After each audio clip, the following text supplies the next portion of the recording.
What is going on, Chiefs Kingdom? Welcome back to another episode of The Kingdom Says. I am your host, as always, Garrett Williams. I am joined tonight by one Mr. Kyle Henning. Kyle, how are we doing tonight, sir? Doing well. Been a week already. It's Thursday. Behind the scenes, we are not recording this live. Crazy, I know. So we're recording this by the Thursday. time you're hearing it. Yep. Last night, Friday. most likely, if you're listening to it Friday. Probably. If not, Thursday, August 8th. Yep. 8/8. It's been a week, but practices with the Chiefs and stuff have been a little light because they are getting ready to play a preseason game on Saturday. Sure are. If you're in the Kansas City area, it will not be on KSHB 41 like it usually is. It'll be on another channel because the Olympic tape delay stuff will be on the TV instead. Just so I listen to Only Weird Games, try to put that out earlier in the public because people don't realize it, and for anybody else that's nearby that needs to hear it, guys, it won't be on your normal station. Now, if you're not in Kansas City, it'll likely be available on wherever you normally watch it at. Nice. But that said, it's almost time for Chiefs actual football. Yeah, we're about to play a meaningless game. But it is an organized game of football versus another team, which is good. That's fun. It's going to be fun to see. And Garrett, we continued our tradition of Andy lying to us before the first preseason game every single year. They're going to play a quarter apiece. No, they're not. No, they're not. Patrick Mahomes is getting one drive, and that's it. He might coax his way into a second he'll get a drive at minimum, just because he might Andy coax his way into a second drive, but probably one. Andy does things Andy's way, and Andy's going to play the starters for at least a drive. Now, if they go out and really have trouble, he may throw them out a second drive if he and Patrick are frustrated. But I think last year they came out just like 5-6 play drives, scored a touchdown, and they said, "All right, that's it. No more of that. Here we go. We're good to go." So that's what will be the main topic that the two of us discussed tonight. Unfortunately, Tom is not with us tonight due to some scheduling conflicts and whatnot. He might be a little less frequent of a visitor here on the Kingdom Says for the next couple of weeks.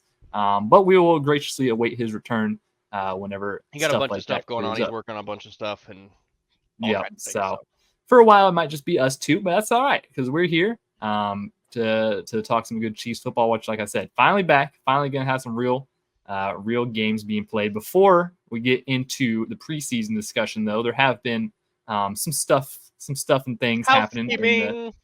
Some Chiefs news. Most notably, the contract extension of one Mr. Harrison Butker, signing a 4-year. It was like $25.6 million, I think, or 26.5. It's like 6.4 per overall is what it. So it makes him the highest paid kicker in the NFL, highest paid kicker, I think, in NFL history. Woo! We paid the highest paid person in the league at their position, except it was the kicker, and it's like $400,000 more than Justin Tucker makes. Right. But setting the market early, the Chiefs are usually pretty good at getting ahead of big markets like that. So get Harrison that big deal, and in 2-3 years, he's going to be probably like the 5th or 6th highest paid. So that's just how the NFL works. But good to see Harrison sticking around in Kansas City for the long haul. Obviously, he was still going to be under contract this year. So this just adds 4 years extension to his current contract. Obviously, been nothing but automatic in his time in Kansas City. Shows up in all those big moments. Except like for no extra other. Points for that like half a season.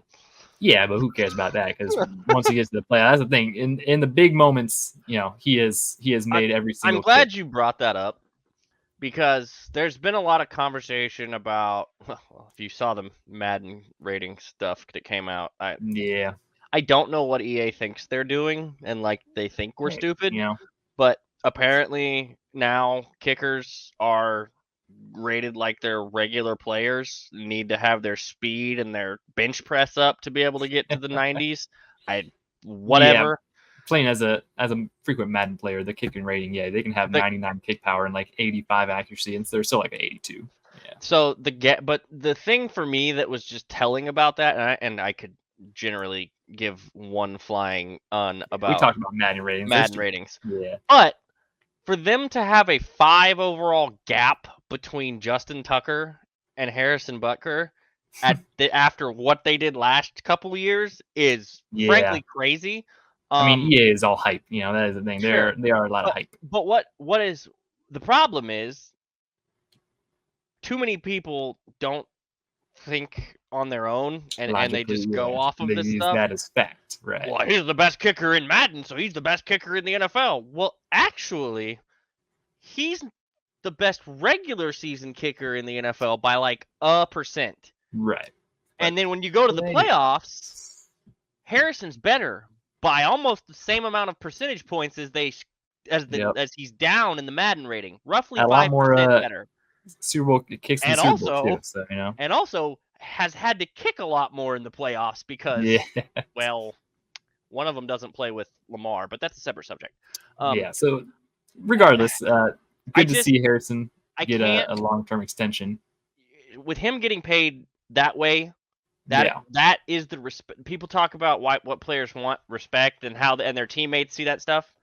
That's the kind of stuff that they can do.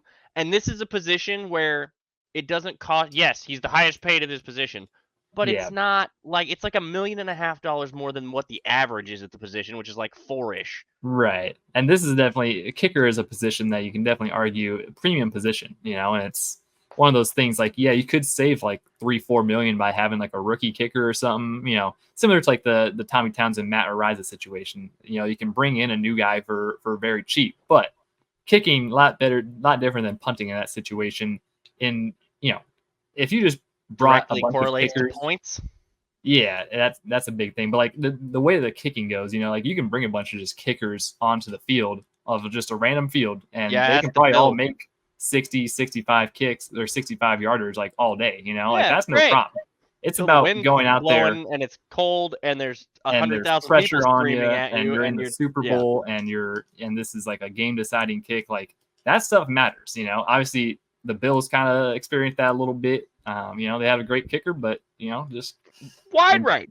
Yeah, when the lights come on, that's when the things come out. So that's good to see Harrison. I feel like that was pretty automatic. I feel like most people would have assumed that one was going to get done. That's one of 4 potential contract extensions that the Chiefs, I think, and most people are expecting throughout this season. Only 2 of them are really a potential to get done before camp, besides Harrison. Right, yeah. The 2 that were expected will not be happening until next year. were Nick Bolton Harrison and Creed. Creed Humphrey is probably the next one on the list. And then per Nate Taylor and other reports, they also want to get deals with Trey and Nick Bolton done, like you were saying. Those might wait till after the season or mid-season, something like that. So here's the deal. Legitimately, the Creed and the Trey signings are probably going to go hand in hand because if they want to keep both, they're going to have to get some concessions from both of them to make it happen. They're going to have to work a little bit with both of them, yeah. The Nick Bolton deal will not happen until next offseason because Nick Bolton has already said that. Nick Bolton said that like a month ago, and everybody just forgot about it. Yeah, at press conference, he was like, "Yeah, we'll worry about that next offseason." Legitimately, what he said, and I was like, "Okay." His age will probably still be cooking, and that's fine. But as far as where the Chiefs are expected to go next, it's the 2 guys in the middle. Yeah, it's the big boys, yeah. And the reason that I think they may be more okay with trying to pay Trey as long as he doesn't ask for, Robert Hunt money or whatever it is. Yeah. Is they are likely, not guaranteeing it, but likely moving on from Joe Thuney after this year. Good chance, yeah. Or at least that contract, or at least the contract will not probably be that like that next year. However that works. Maybe he retires, maybe they move on, maybe they restructure it. But right.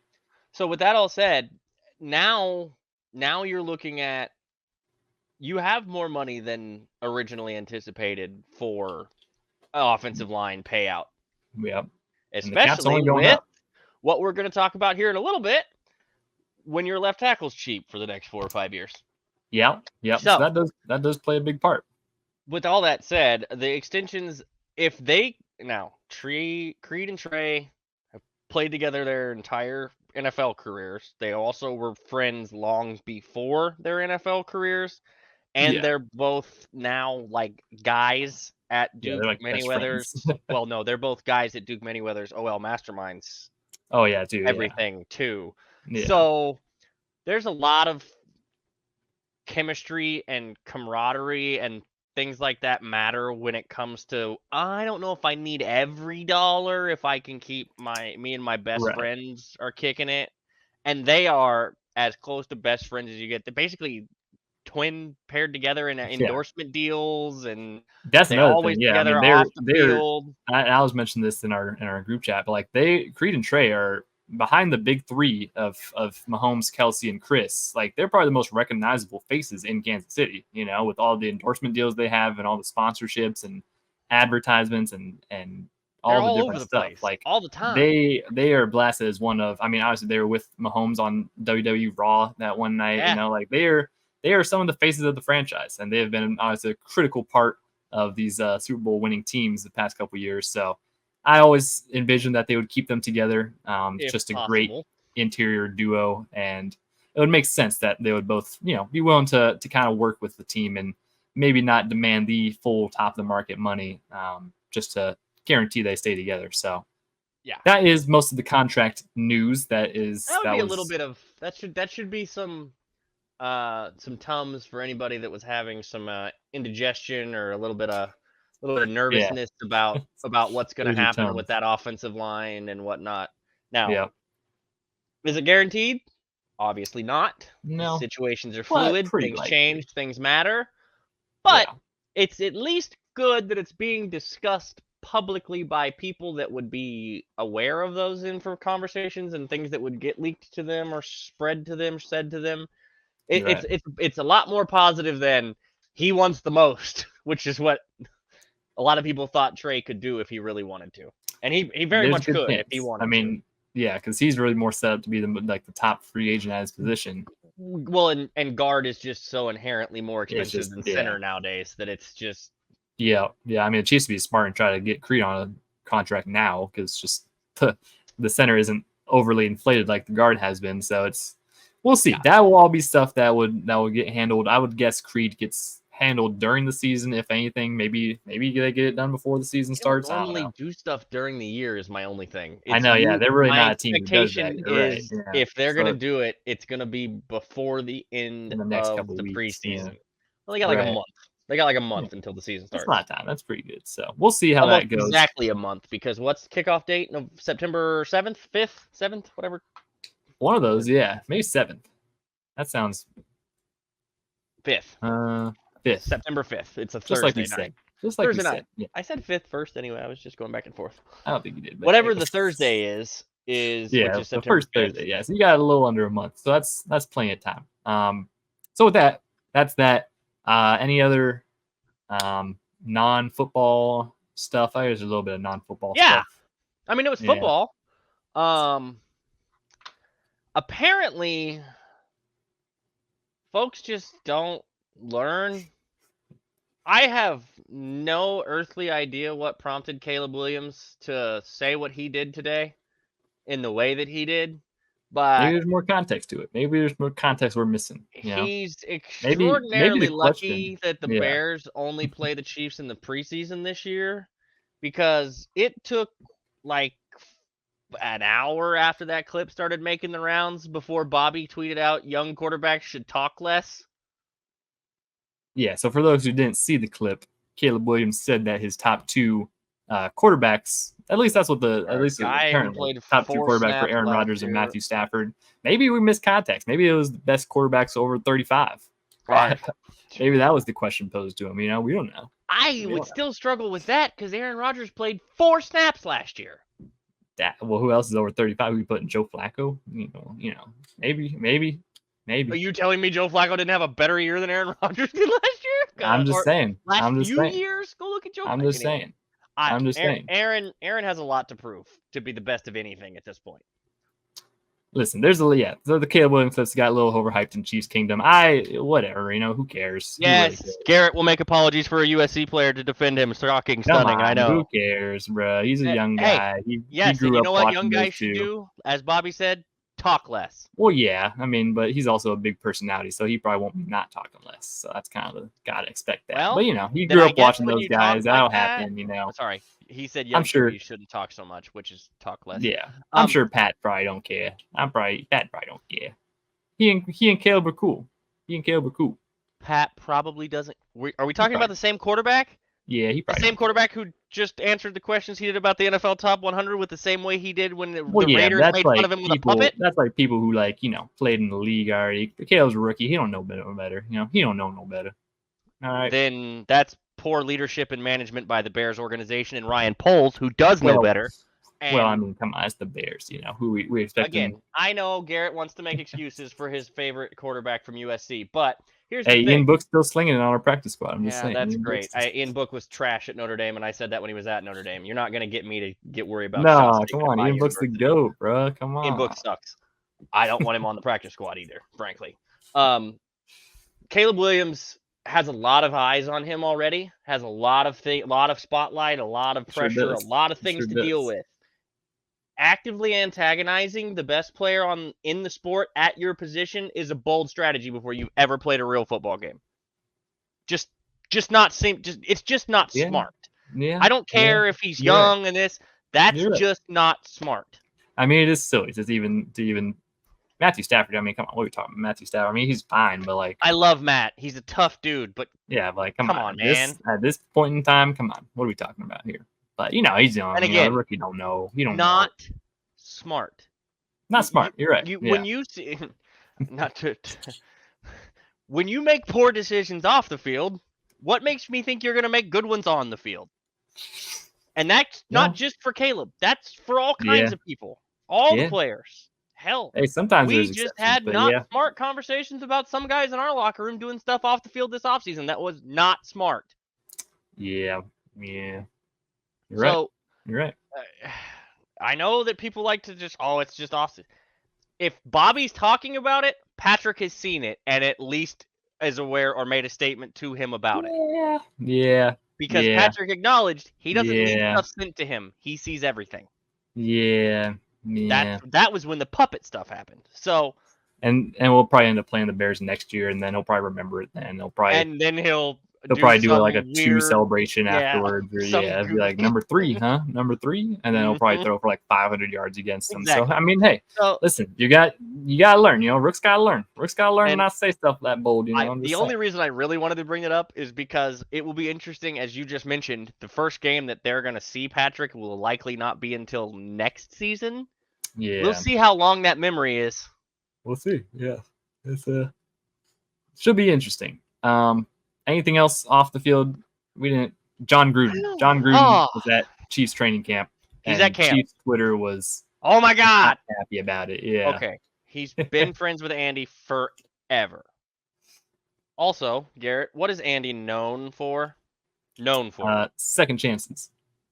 Even when others or most people don't think that person deserves one. He's always been that way. Oh yeah, there's a long list of track record of that. T.O. his son, which kind of backfired, but still got to give him chances. It is what it is. Kadarius, there's a list of players, multitudes of players that have been second chances, third chances. Tyreek Hill. I mean, there's a lot of people. Yeah, there's a lot of people. Before everybody freaks out, which is too late for that already. They already did. But it's not the end of the world, guys. Also, if anything, and this is one of the first thoughts I had, and it was mentioned by one of our friends over at KC Sports Network. I can't remember which one, but who's the guy that has kind of gotten Spags a few times? I mean, the Raiders? Yeah, the bus ride. Derek Carr couldn't do anything against Spagnuolo, and then Gruden figured something out to help Derek Carr do something against that defense. Like, it's legitimately, it's not every time, but Spags, Derek Carr couldn't read the newspaper when Spags was playing defense against him for a long time, and then all of a sudden that game, he could read the blitzes, and he knew what was coming, and it was. I don't remember how that game happened. Totally wild. So, Yeah. if But hey, John anything, Gruden, I mean, he's and a good again, coach overall. You know, he's he a may have obviously said he's seen a stupid lot. stuff in emails that he shouldn't have. He may have said stupid things in Yeah. private that he shouldn't have. However, Yeah. if you're gonna talk football and it's gonna be a football conversation, he's probably a pretty good mind to have bounce He things is. off of. And He is. again, Andy's second chances. You don't have to agree with it. I don't like it. I don't like what he said. I'm not okay with what he did.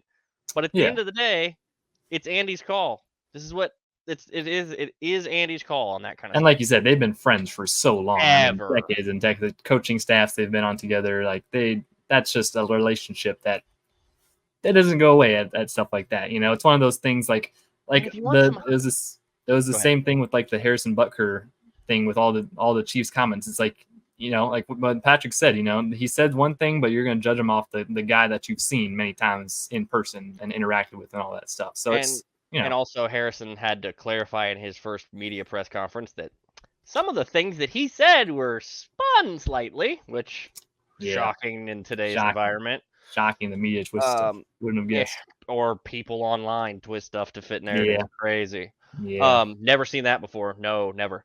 But from that angle and from that perspective, at the end of the day, at the overall end of it, nothing that's gone on with Gruden is gonna really damage or affect the Chiefs or the logos no, or the yeah, team or the shield because Andy yeah, wouldn't do it if it would. And exactly. the Yeah, other it's part of this is, if you want to take some silver lining, do you know who was more mad that he was at Chiefs practice than Chiefs fans? Raiders fans. Raiders They fans. were pissed. So, Yeah, shrug it off, take the dub again over the Raiders again. take the And double the Raiders game. Yeah. by the way, they're already going to try to bury them the next 2 times they see them anyway. Maybe a little fuel Yeah, to the so fire. Chucky Gruden's picking the right side of history on this one for real. He was in a lot So of Chiefs gear. yeah, well, it's funny. It's funny they have to like, hey, you can go out there. You're gonna wear Chiefs gear though. Like a Man, you're gonna lot of Chiefs gear. And he was you're there wearing take off your for clothes. like a You're wearing week. here's a shirt. Here's a Chiefs shorts. Here's a hat. Yeah. And he was there for like a week. Are your He was shoes there red? 4 or No. 5 Put these days, red shoes right? on. Okay. 4 or 5 days? Yeah. He was there for a minute. Yeah. So So, all right. So with that being said, that's a lot of the off the field stuff. Let's get into the good stuff here, which is preseason football. Now, obviously, we have talked a lot this training camp and this off season about all the position battles that we liked and all the different things. So really, this is going to be more of just a run through, a recap of kind of the main position battles we're looking out for. Some guys who really need to prove themselves and put some good film out there for both the Chiefs and other teams potentially. You know, the big thing about preseason that people forget is that, you know, there's 90 guys on the roster, obviously, and those guys are kind of auditioning for other teams too. So, not you know, kind you of. want to see those guys bring All of their them A are. game. You want to see them, you know, really show up and show out. And there might be a couple guys like we saw last year with Amir Smith-Marset that the Chiefs might be able to flip at the end of preseason and maybe get something for them. So. Kind of like priority free agents in the draft stuff and whatnot, or seventh round Right. picks Yeah. instead of being UDFAs. Similar there. Preseason heading towards the cut down days. You can maybe trade a guy another team once if they don't want to have him hit the free market and have the Right. bid. So there's some of that. The other thing is, as you mentioned, it's your tape is your resume in the NFL. What Mm-hmm. you put on the Mm-hmm. field on every snap, whether it's preseason, regular season, postseason, it's your resume. It is. There's no way around it. So it's always important. Now it's definitely important for the guys towards the bottom of the roster because they're Yeah. fighting for a very limited number of spots, That spot like especially on a 50 team spot like this. 50 to like 65, you know, it's like Well, all that's those guys are practice squads. yeah, practice squad and maybe a couple fringe roster guys, you know, but Yeah. those are the ones you got to look out for. So with all that said, and I know people get locked into and obsessed with how'd they do on offense or how'd they do on defense. Honestly, Right, as like overall performance. none of that matters for the Yeah. guys at the bottom part of the roster. Why? Because special teams is where they're going to make their impact. That's Period. true. Yeah, you're right. So You're right. for this team that's largely set at a lot of positions, Pretty set.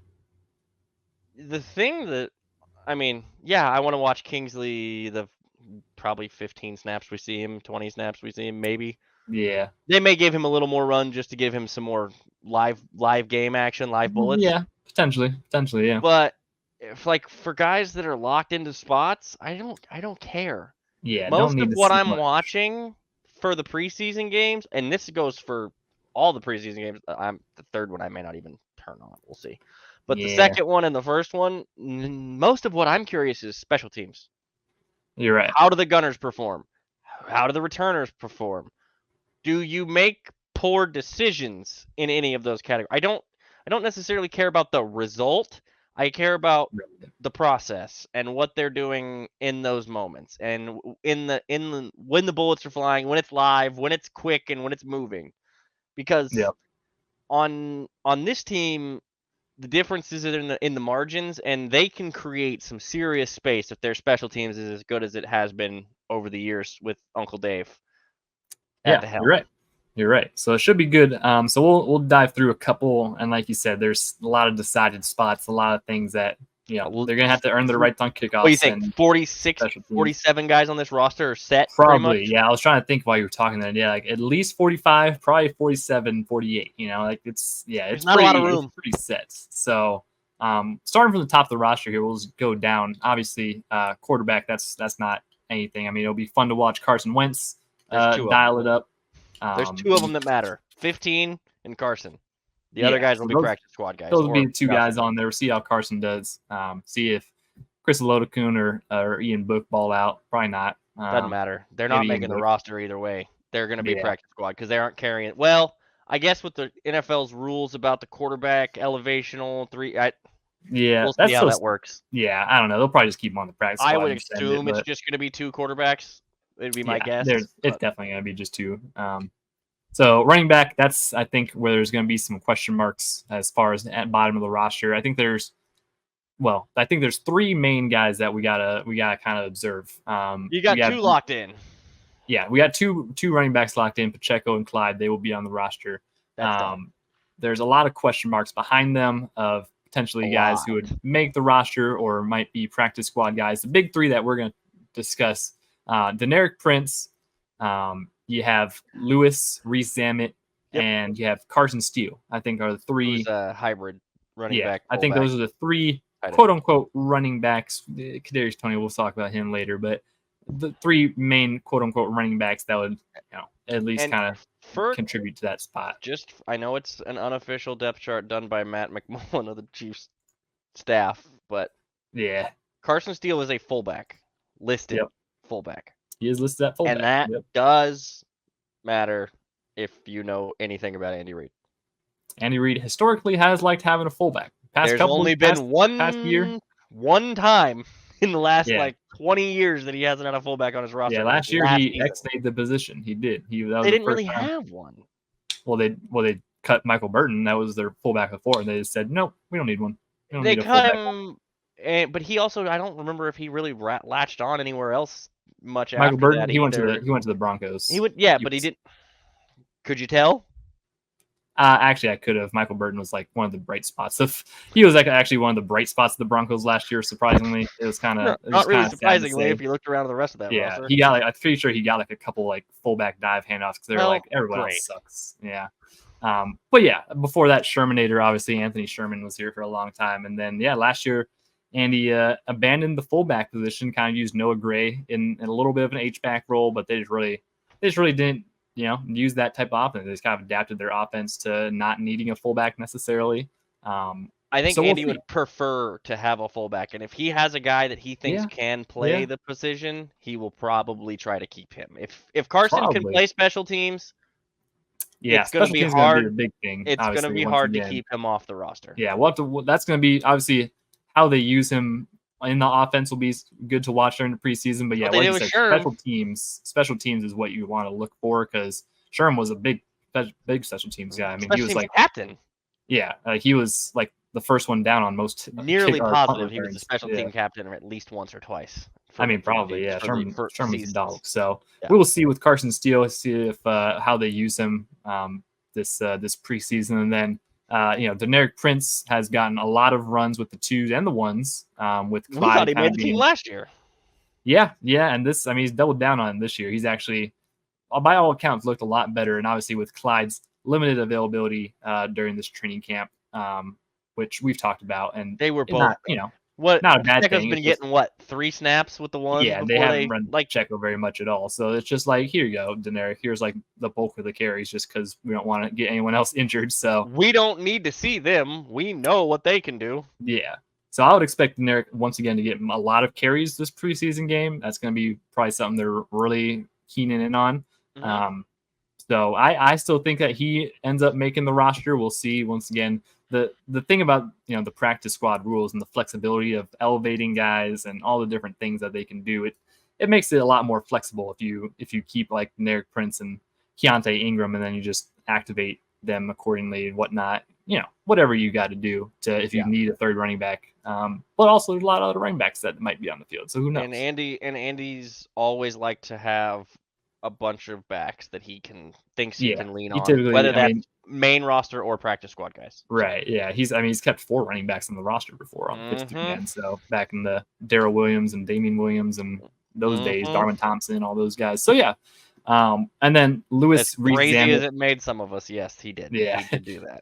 And then Lewis Reese Zammit, LRZ, listed as running back. He's so in my opinion, I think his chances of making the roster have gone down since training camp started. And I don't think that's necessarily. Yeah, and Kyle will have his thought. I don't think it's a bad thing. Like, hey, it's your first time playing organized football. Like, so what? You spend a couple weeks or a year on the practice squad. Big whoop. Now they have been using him a lot as kickoff guy and on returns and all that stuff. There's a lot of versatility there. I just don't know how much they fully want to dive into and explore that in the first year of the kickoffs. I mean, obviously it might be the only year of the kickoffs, so who knows? But yeah, I don't know. He's obviously working to be a running back, and there's things that he's doing really good at running back, and there's things he's not.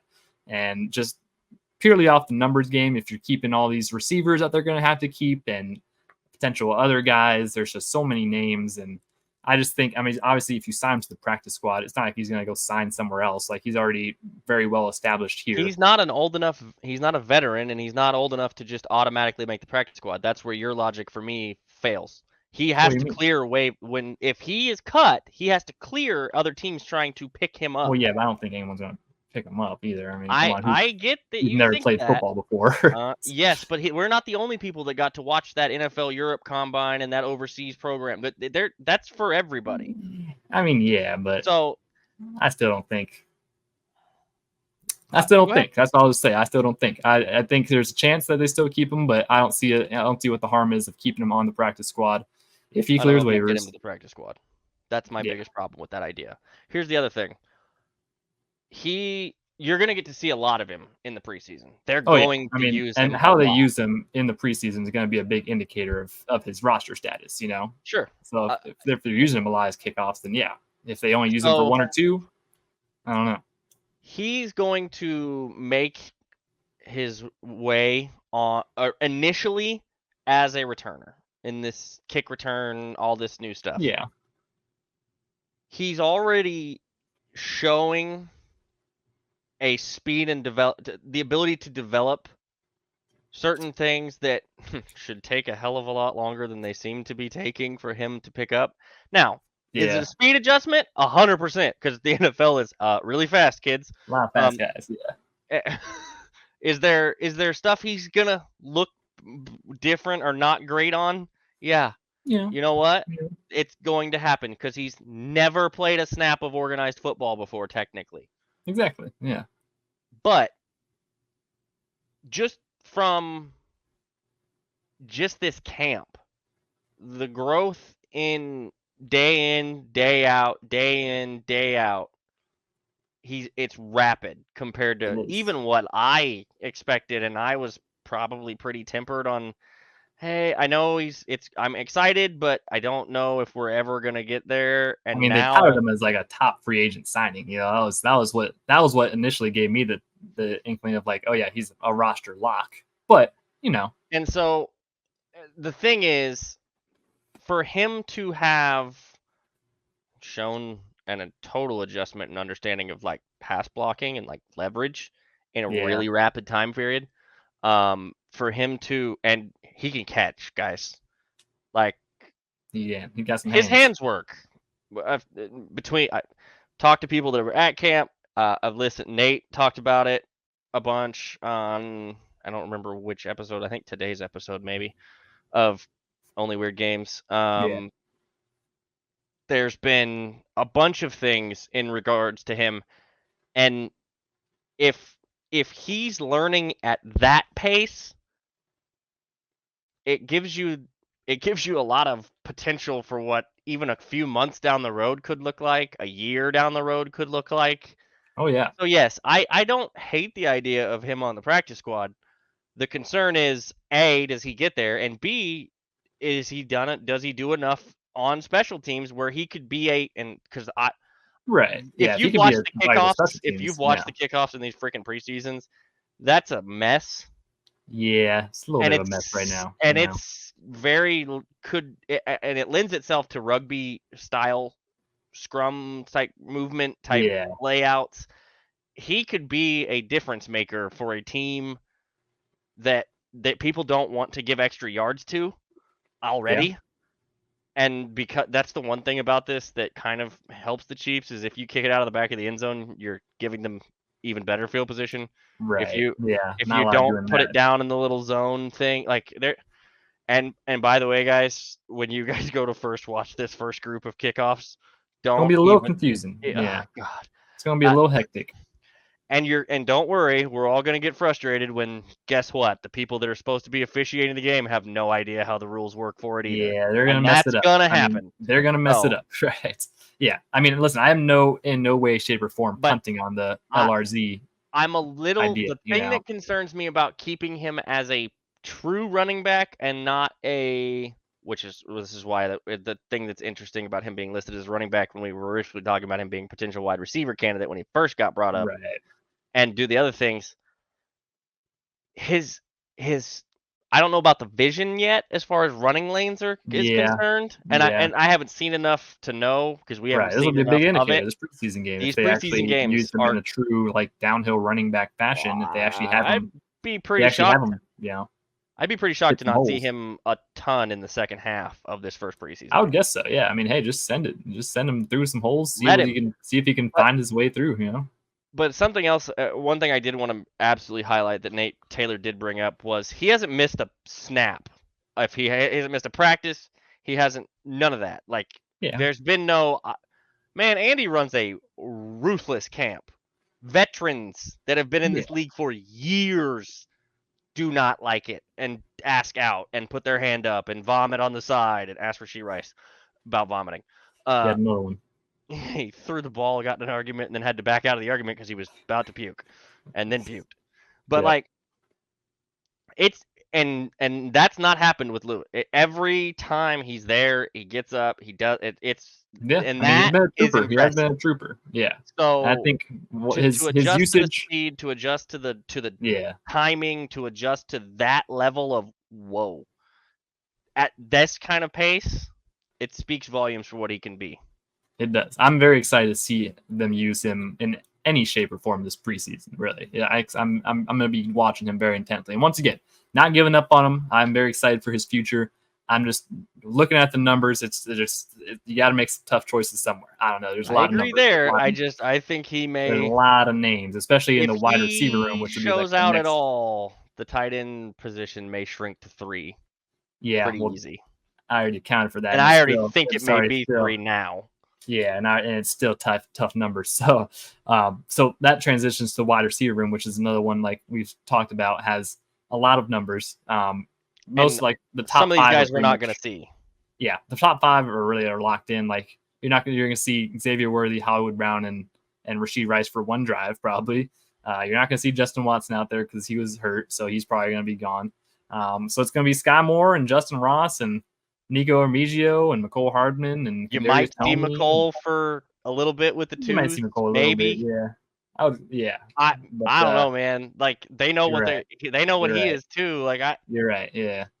So that leaves only a couple. I mean, the way I have it shaken down, I only have Nico and Kadarius making it after that. with Sky Moore and Justin Ross not making it, or Cornell Powell and all these other guys, they're not making it. This is the position group where I just think they're going to have to try to trade somebody for a pick. I don't You would think think you so. can keep them all. You can't keep them all, and I don't think you can get all of them to the practice squad.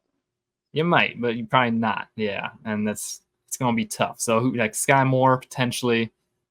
Justin Ross, you're going to get to the practice squad because you've got him to the practice squad like the last 2 seasons now. Yeah. I mean, that's pretty safe. Sky Moore, I feel like someone would claim. I feel like the Panthers would be like, oh yeah. I mean, and because remember, there are bad teams and bad GMs that will take chances.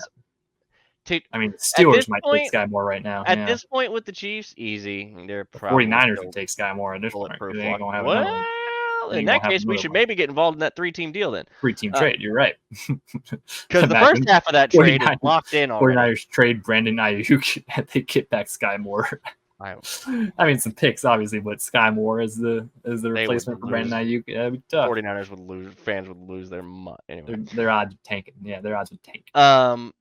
Well, no, because they're not that wide receiver. Remember, guys, there's like 7 players in the league that aren't quarterbacks that account for actual movement in lines and spreads when it comes to Vegas. Just keep that in mind. Yeah. It's Sky Moore is the anti. Maybe a half point, maybe a game Sky Moore in their win-loss record, but still. Yeah. The thing is, we talk about special teams. The reason that Nico feels so locked in is we thought he was going to make it last year before he got hurt, and we haven't seen anything to suggest that he's worse than last year. So right, and I mean he's listed as like their number 1 kick returner on the unofficial depth chart. You know, he's been talked about. And it just feels like it's his year to make it for sure, and over some guys who have underperformed their roles potentially. The thing that's a little concerning about Kadarius, as it has been for the entire time he's been here, is he's missed a bunch of practices already this training camp. Yeah, not like last year where he missed all of camp. Everything. Yeah, he missed a couple. Yeah, but had some nagging injuries, had some hamstrings or whatnot. Just they also have. I feel like have just been extremely like careful, like you're bang, you don't feel I mean there's probably a decent chance they're just like, we don't even gotta test this again, we're saving this guy, we're truly saving this guy. I know it sounds crazy because of how frustrating he was for fans last year, but they pretty much know what they have in that dude. Yeah, exactly. It's not like there's no unknown about Kadarius. I thought Spags' quote, it's about the defense, but I thought Spags' quote was pretty telling when it comes to he flat out, I guess we'll talk about it here in a little bit, but he basically said, I know the dudes that have been here are either tough or fake tough. I need to see who's new here is whether they're actually tough enough to play in this league. Right. Now, that fake tough line, I thought was a bit interesting because that sounded like he might be talking to some guys who think their spots are locked in, and he's like, hey, you guys still got to compete. That is a good little warning shot right there. Yeah, they're not get too comfortable. But I think it gives you a pretty good look into the mindset of Andy and Spags and this coaching staff. Hey, we pretty much know who's who of everybody that's been here. It's really about who's new and are you going to take someone's job? Exactly. So that'll be good to watch. All the different wide receivers. Obviously, whoever gets kind of more favored might be a good indicator of who makes it or who doesn't. I don't know. Or they might be favoring one guy to really see if they can get anything else, if he can really show that he makes the spot over someone else. I don't know. That'll be good to see. They also could be trying to highlight them for trades. That's true. Yep, that is true. So then, let's see. The tight end room, we kind of talked a little bit, but, the tight end room. You have 3 tight ends, guaranteed. Those are pretty locked in. Yeah. Irv Smith, he might make a case as a H-back, fullback. Do a lot of lifting to get Carson there. Steele. Once again, going back to the numbers, there's just so many names. It's going to be really tough to keep a 4th tight end, I think. But we'll see. We'll see what they use them as. If they use them in some special packages, they might. That's why I think Carson Steele has a better chance at it than Irv Smith does, because he can be used as a fullback and used as an H-back tight end and used as a running back if you need to. I mean, he played running back in college, right? At UCLA. Yeah, that's what I mean. Well, we don't like that part, but you don't. I don't mind it. But that does make me feel a little bit better. At least you have another guy who actually has experience running the ball, carrying the football. In worst case scenario. So tight end, I don't think we'll see any surprises there. Pure tight end, H-back. I just want to be clear about Carson. I don't think he's going to be like a pure tight end. So sorry. Yeah. Offensive line, I don't. This is going to determine where the skill positions go. I'm just telling you, if they're gonna try to keep extra wide receivers or extra running backs, it's going to be because they have like 8 dudes locked in on the offensive line and they're only rolling with 8. Exactly. Yeah. And, my current projection has them keeping 10 offensive linemen just with the amount of drafted names. I'm assuming you have Norzad and CJ Hansen making that.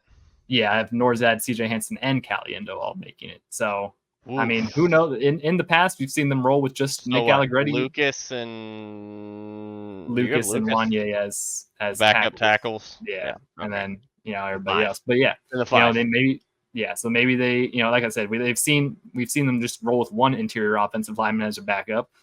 Just with the way that they drafted, I don't know if you want to cut Norzad or Hansen.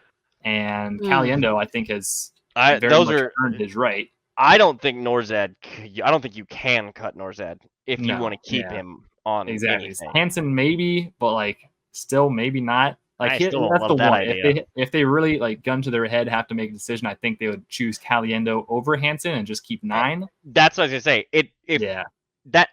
If Hansen is going to, and they're not going to keep 10, Hansen will have to take Caliendo's job. But I don't think. Right. Yeah.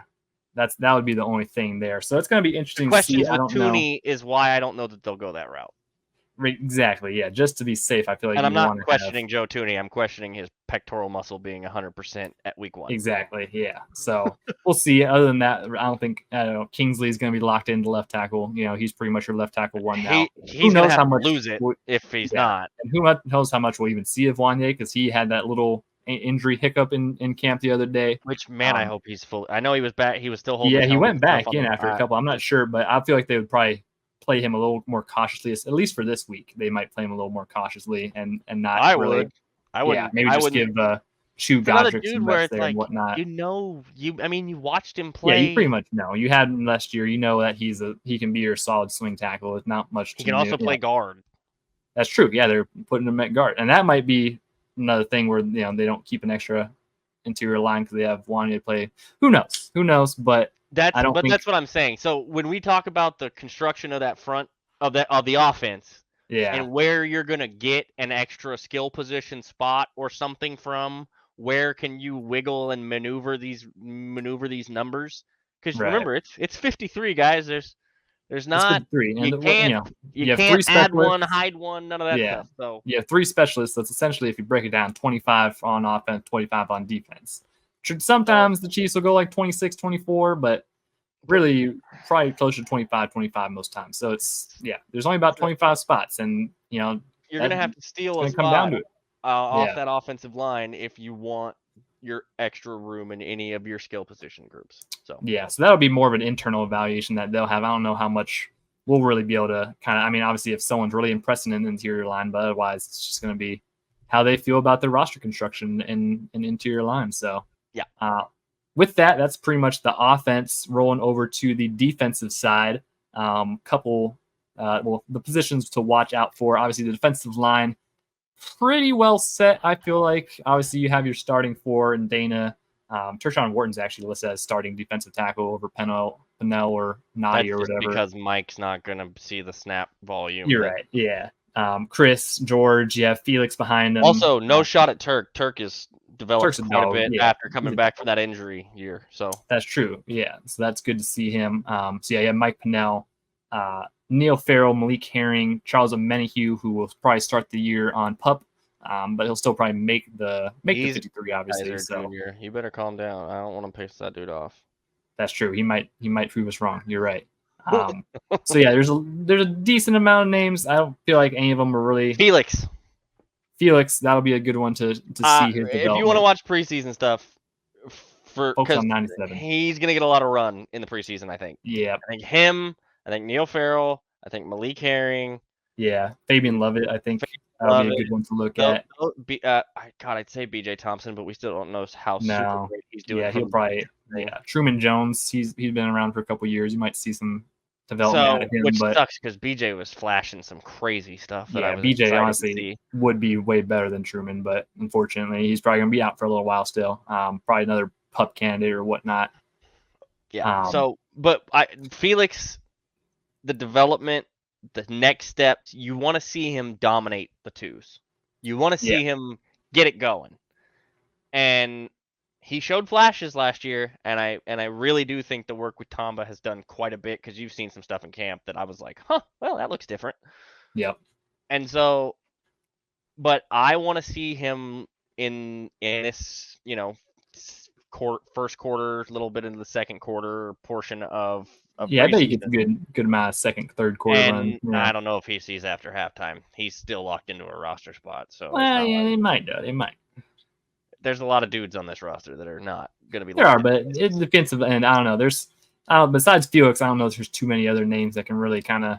I mean, I'll be So interested to see like if Neil Farrell takes another step and can be solid. Malik Herring, he's been kind of a middle of the pack roster fringe guy, so we'll see if he does any surviving. Those dudes have all just kind of been surviving exactly. on the Yeah, we'll see. rosters. They Fabian were Lovett, fine in small doses when they were called upon last year, right? largely, Yeah, but it wasn't like anybody was like, "Oh, overwhelming." yeah. Those are So guys who like they're fine to be on the roster, but you want to see someone take their spot. If also, we yeah, talked about the O line being a spot to gain a number with what yeah. we're going to talk about with this secondary. Um, you may be looking at us to try to gain a number on the back end, so somebody may be a casualty that not necessarily would normally be a cut for this team. Yeah, yeah. So that'll be something to watch. Yeah, Felix, Fabian Lovett, and Neil Farrell for me are like the three I'll be most curious about. But other than that, it's pretty locked in. Yeah. Like we said, Linebackers, this sucks. It's hard because this yeah, it's team just is so set. it's a good problem to have, but it's It like we is. just God, yeah it's nice. Remember when we used to have to like care about preseason games and crap? yeah. I mean we were trying to figure out who'd be a starting every Quarterback. position. Yeah, quarterback. I mean defensive end, corner. I mean that's still kind of a Jesus. question, but yeah, there's definitely Yeah, a much but better time in corner's KC. a question, but for different reasons than it For used to much be. worse reasons. You're right. Yeah. Much better Linebacker, reasons that in was this another point. problem a little bit. Linebacker Yeah. room's looking much better nowadays. So obviously we have Yeah, the that big three of Drew, Nick, and Leo Chenal. They're all locks. I feel like between the three returning guys from last year of Jack Cochran, Cole Christensen, and Cam Jones, Jack Cochran probably, maybe Cam Jones too. well, we saw more of Cam Jones actually making the defensive side of the field than Jack Cochran did last year. Now, You're Jack right. played a You're lot right. more special teams than Cam did, but You're Cam right. also And the got only hurt. reason I said Jack first is because on this depth chart, he's actually listed Jack as Uh-huh. the backup Mike, and then Cam Jones third string Mike. So it's I kind of saw interesting. that, and Kind of that's interesting. kind of odd because we know that's not true because the backup mic Yeah, is Drew we know Tranquil. that's not true. What the heck? Come on, Matt. Well, I mean, Nick Bolton is the mic, and your backup mic is Drew Tranquil because we literally seen that Well, literally yeah, last year. So yeah, that's the thing. Yeah, so I don't know. Like the linebackers are a big special teams thing once again. Mostly we're looking for that because there's not and going it to be a ain't lot gonna of be the top three guys that are playing yeah, there's special not going to teams. be a lot of starting linebacker snaps to really give this year, like we might have seen last year. So yeah, we'll see what those guys do on special teams. Curtis Jacobs, the undrafted free agent, had a lot of hype around him. We'll see if he pops off the screen a little bit. Wearing number 29, Eric Berry's number, which is kind of cool as a linebacker. So yeah, it's not a whole lot of flash in the linebacker position, but couple little I names. am curious to see if one of those three that we just talked about can cement hey, I'm the next best linebacker on this roster. Right, yeah, number 4, because obviously there were 4 linebackers deep last year, but that's because we still had Willie. So it would be nice just in case So another injury or whatnot that they have another. It's football, and that position especially is involved in Yep. lots of tackles and lots of physicality and lots of contact. Yeah. So, So they're gonna need a fourth guy to step up. I would guess Cam Jones, but who knows? Well, it's funny because for me it's probably Cochran right now. Yeah. And he's the guy that I Old think training camp fight Cochran, is penciled into 4, and then you got the other two kind of fighting for that 5th slot right behind him. Yeah. Just based on everything we've seen, based on everything that they kind of roll him out as, that just seems to be the vibes that you get from it, the feel that it is. So, but I hear again, you yeah, want somebody to put a stamp on it. So that's what exactly. that's what I want to see from Jack this year is don't just be Travis Kelce's punching bag in training camp and then be serviceable in small usages. Yeah, Put a name really on it. take that next step. Make somebody keep you off the field of those front three guys in front of you. You're Push right. Leo. You're not going to push the other two, but push Leo. Yeah, yeah. So yeah, that'll be something to watch there in the linebacking room. And then the biggest one, obviously, that we'll be watching cornerback. I think it's going to be a lot You of just want to question do it as marks. DBs because I don't think Yeah, I mean, we'll just go as DBs as a whole. I mean, there's a lot there's of a reason that I people say we that. know. Yeah, so there's a lot of people we know, obviously, that are going to be probably not getting much action. So the guys who won't get much action, Trent McDuffie ain't going to get much action, I bet. Justin Reed, Brian Cook, those guys are all Justin pretty Reed's not locked going to in. get any action. No, yeah. Brian Cook will probably get a little bit just to get him readjusted to the Justin Reed's game still speed banged once up, again. coming off Right. whatever You're that right. Yeah. non-football So injury quad issue was. you're right. I forgot about that. So he won't be on there anyways. Yeah. Which is fine. Snaps for other guys. There's lots of DBs in this room. The reason that I Lots of wanted to talk DBs. about it as DBs and not corners is because this is Spags' thing. I've talked about the amoeba defense up front, and now it's transitioned to the back. He likes all the versatility. He likes being able to plug and play anybody, anywhere he wants. And those corners and safeties, there's so many corners who also played safety in college and at different levels throughout. Like when you go look through this roster, a lot of these dudes played corner and safety, corner and safety, corner and safety. Like Legarius was a corner and safety. Right. Nazi was a corner and safety. Mm-hmm. Jamari. I mean, Chamari was a that's corner what he and is safety. essentially. Yeah.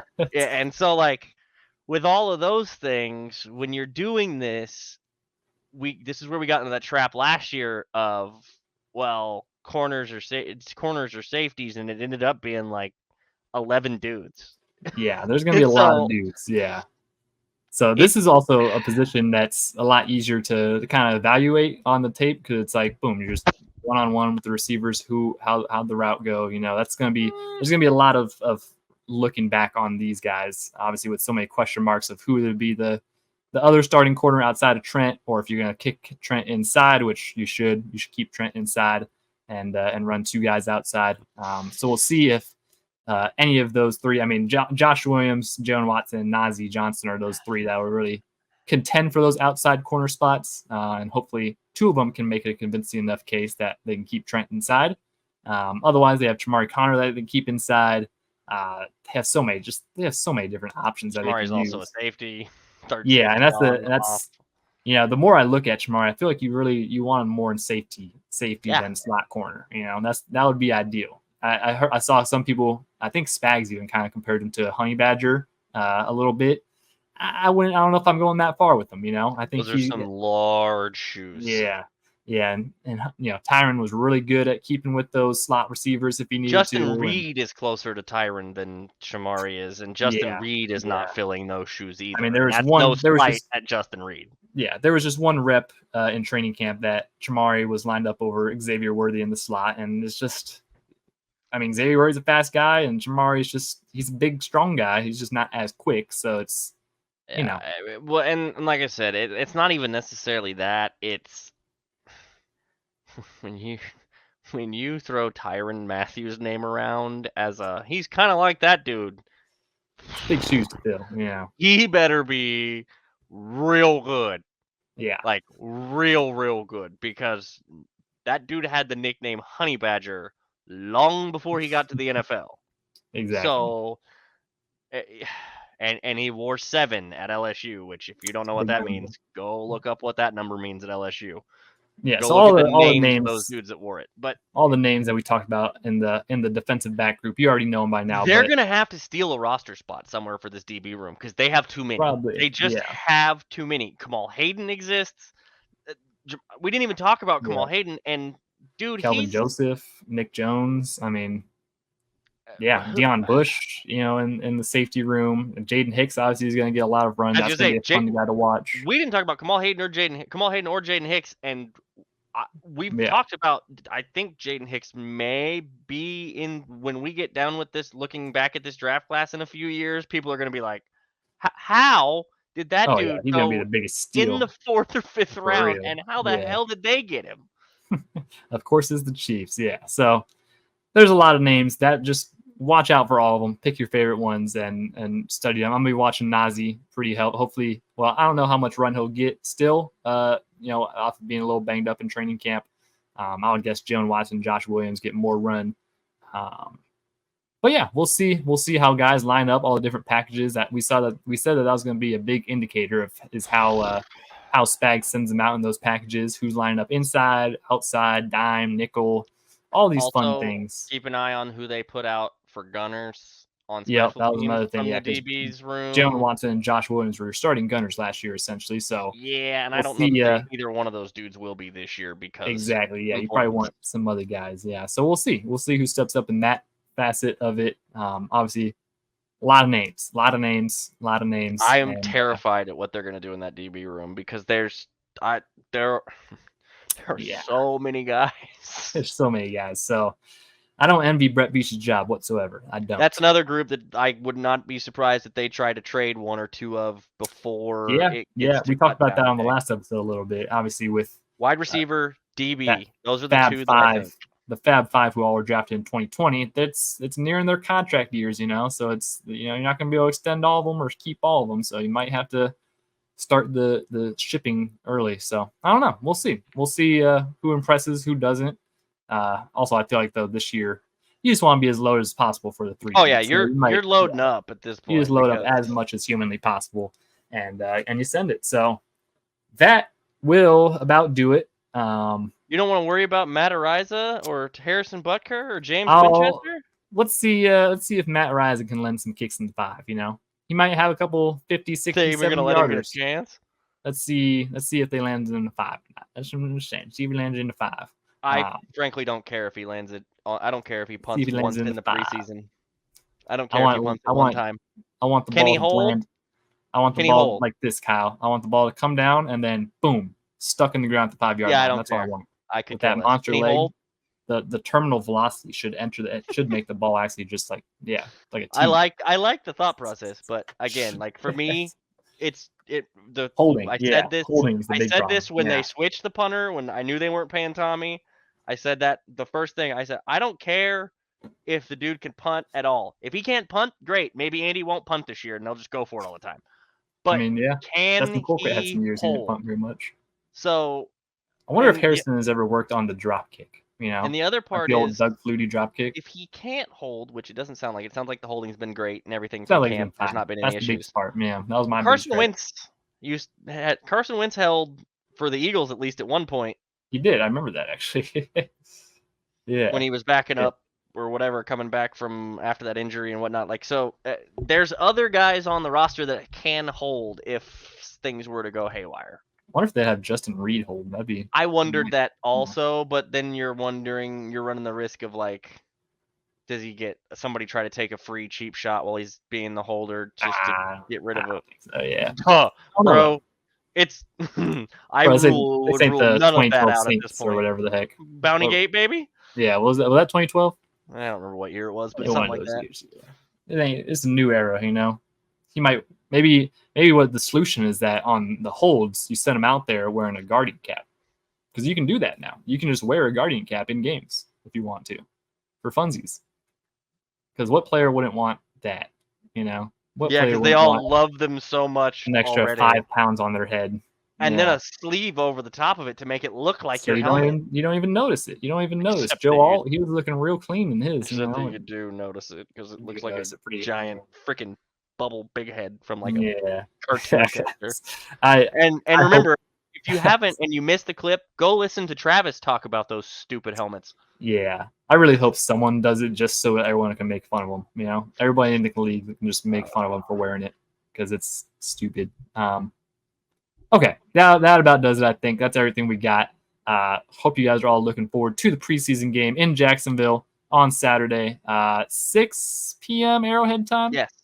Yeah, 6 p.m. Arrowhead time. Should be right, basically right after Team USA finishes up the gold medal game Yep. Team men's USA will basketball. host the gold medal, and then we'll go over And to Patrick then Mahomes playing Chiefs football. game. So yep. Just a good seamless transition right there. That's all you need on a good American Saturday.